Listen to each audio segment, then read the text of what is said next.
Today, we're diving deep into one single case, the story of one man, Mark Saltz.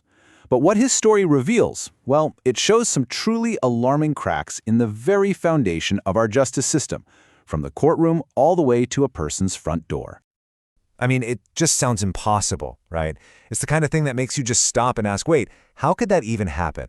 A man, literally, in a hospital bed fighting for his life, and he loses the home and studio he's had for more than 3 decades. That question, how, is exactly what we're going to unpack.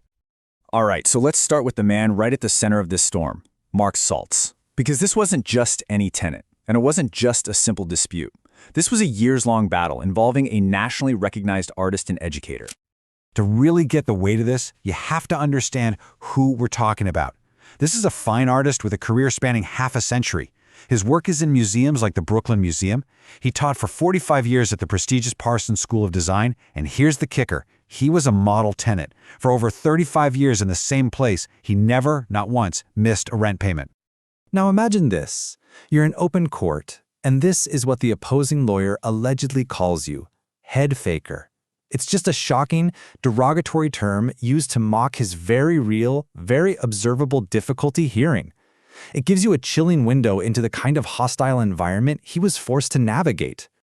And that right there brings us to the absolute core of the legal issue.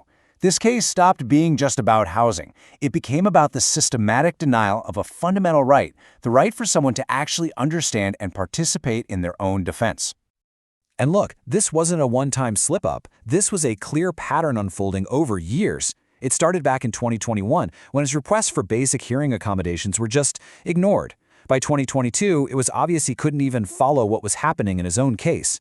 Then in 2023, you get the head faker comment, and it all leads to this, his eviction in 2024 while he's in the hospital, based on the completely false claim that he was in drug rehab. The gap between what the law says and what actually happened here is just staggering.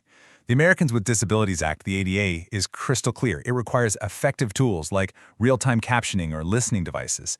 And what did the court do? The judge's solution was to just speak up or tell him to step closer. Not only is that legally inadequate, it's just deeply humiliating. Okay, this is a really crucial legal point. It's called the intelligent waiver standard. Basically, for any agreement where you sign away your rights to be legally valid, you have to be able to rationally think through your options.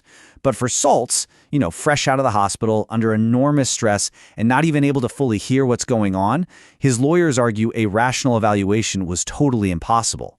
And that makes any agreement he signed legally worthless. So,